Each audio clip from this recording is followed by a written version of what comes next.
क्या हाल है दोस्तों, स्वागत है आपका निज्जर टेक में। तो दोस्तों इस साल के मार्च में टेस्ला कंपनी ने ये अनाउंस किया था कि वो बिटकॉइन को एक्सेप्ट करेंगे एज अ करेंसी उनकी ऑटोमोबाइल्स को बाय करने के लिए।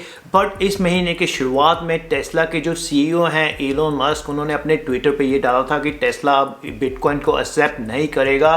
टेस्ला का बिटकॉइन को एक्सेप्ट ना करने का रीज़न उन्होंने ये बताया है कि जो बिटकॉइन का एनवायरनमेंट के ऊपर इम्पैक्ट है वो बहुत बड़ा है। तो कैसे जो बिटकॉइन है वो एनवायरनमेंट के ऊपर इतना इम्पैक्ट डालता है, उसको जानने के लिए आपको ये जानना ज़रूरी है कि बिटकॉइन जो है वो प्रूफ ऑफ वर्क जैसे मेथड को यूज़ करके काम करता है। और तो आज के ब्लॉग में दोस्तों बात करेंगे प्रूफ ऑफ वर्क की कि कैसे ये काम करता है और कैसे बिटकॉइन को माइन किया जाता है। और उसके बाद में दोस्तों बात करेंगे इसके अल्टरनेटिव जो कि है प्रूफ ऑफ स्टेक के बारे में। सो अगर आप क्रिप्टो करेंसी के अंदर इन्वेस्ट करना चाहते हैं तो आपको इन दोनों मेथड्स का डिफरेंस जानना बहुत ज़्यादा इंपॉर्टेंट है। सो सबसे पहले दोस्तों बात करेंगे प्रूफ ऑफ वर्क की।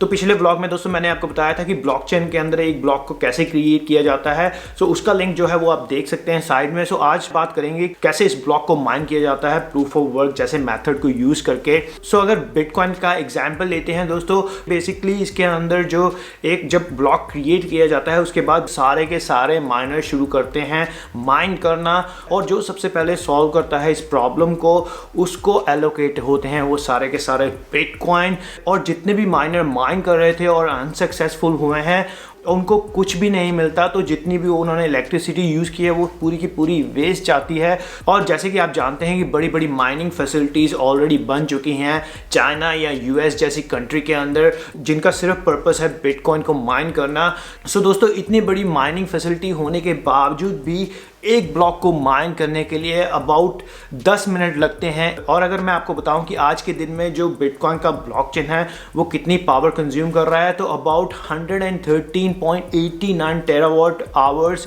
की इलेक्ट्रिसिटी यूज़ की जाती है ब्लॉकचेन के द्वारा।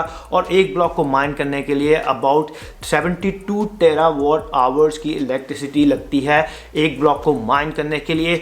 सो जैसे आप जानते हैं कि आज के दिन में जो इलेक्ट्रिसिटी प्रोड्यूस की जाती है वो बेसिकली फॉसिल फ्यूल्स को यूज़ करके की जाती है। सो बिटकॉइन जो है वो एनवायरनमेंट के ऊपर इसलिए बहुत बड़ा इम्पैक्ट डालता है। और इसका जो अल्टरनेटिव सोल्यूशन ढूंढा गया है 2012 में, जिसको कि प्रूफ ऑफ स्टेक के नाम से भी जाना जाता है।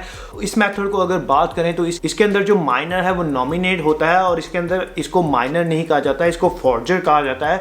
और जो फॉर्जर जो होता है वही ब्लॉक को क्रिएट करता है, सॉल्व करता है पूरी की पूरी इस इक्वेशंस को। और जितने भी फॉर्जर्स या माइनर कह लीजिए वो इसके अंदर इन्वॉल्व नहीं होते हैं।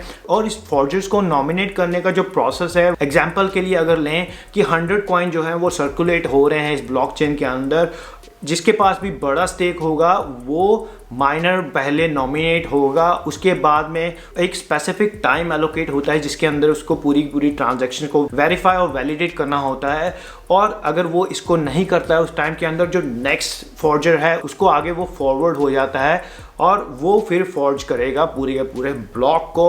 और इसके अंदर जो ट्रांजैक्शन फी होती है वो उसका एज अ रिवॉर्ड होता है इसको वेरीफाई और वैलिडेट करने का। तो दोस्तों ये है main different proof of work और प्रूफ ऑफ स्टेक के अंदर। सो दोस्तों ये ध्यान रखिए कि जब भी आप इन्वेस्ट कर रहे हैं क्रिप्टो करेंसी के अंदर कि कौन से मेथड को यूज़ करके एक पर्टिकुलर ब्लॉकचेन के अंदर क्रिप्टो करेंसी क्रिएट की जा रही है। बेसिकली प्रूफ ऑफ स्टेक जो है वो नेक्स्ट जनरेशन माना जा रहा है ब्लॉकचेन का। और इथेरियम जैसी करेंसी जो कि अभी प्रूफ ऑफ वर्क के ऊपर काम कर रही है वो भी इस साल के एंड तक इसके ऊपर ट्रांसफ़र हो जाएगी प्रूफ ऑफ स्टेक के ऊपर। सो दोस्तों ये था आज का blog, proof of work versus proof of stake. उम्मीद है कि आपको इससे कुछ नॉलेज मिली होगी। और भी क्रिप्टो करेंसी के ऊपर बहुत सारे ब्लॉग आने वाले हैं। टेक प्रोडक्ट के रिव्यूज़ तो चलते ही रहेंगे, उसके अलावा ट्रैवल व्लॉग्स भी आने वाले हैं। तो सब्सक्राइब ज़रूर कर लीजिए चैनल को और बेल आइकन को दबाना ना भूलिएगा, बिकॉज ऐसा कंटेंट मिस नहीं करेंगे आप बेल आइकन को दबाने से। और दोस्तों मैं बताना चाहता हूं कि मेरे चैनल पे अभी चल रहा है कैंपेन। आप में से 1000 लोग जो पहले सब्सक्राइब करेंगे उनमें से एक लकी विनर को मिलेगा फ्लिपकार्ट का 5000 रुपये का गिफ्ट कार्ड। उसके लिए दोस्तों आपको करना है सिंपली जो साइड में आपको वीडियो दिख रही है इसके ऊपर जाके आपको कमेंट करना है और सब्सक्राइबर के कमेंट्स को यूज करके हम लकी विनर को चूज करेंगे इंस्टाग्राम के लाइव के ऊपर। तो आप मेरे को इंस्टाग्राम के ऊपर फॉलो भी कर सकते हैं। तो दोस्तों आज के ब्लॉग के लिए इतना ही। उम्मीद है कि आपको इससे कुछ नॉलेज मिली होगी। मैं आपको जल्द ही मिलूंगा आने वाले ब्लॉग में। तब तक के लिए आप सबका बहुत बहुत शुक्रिया।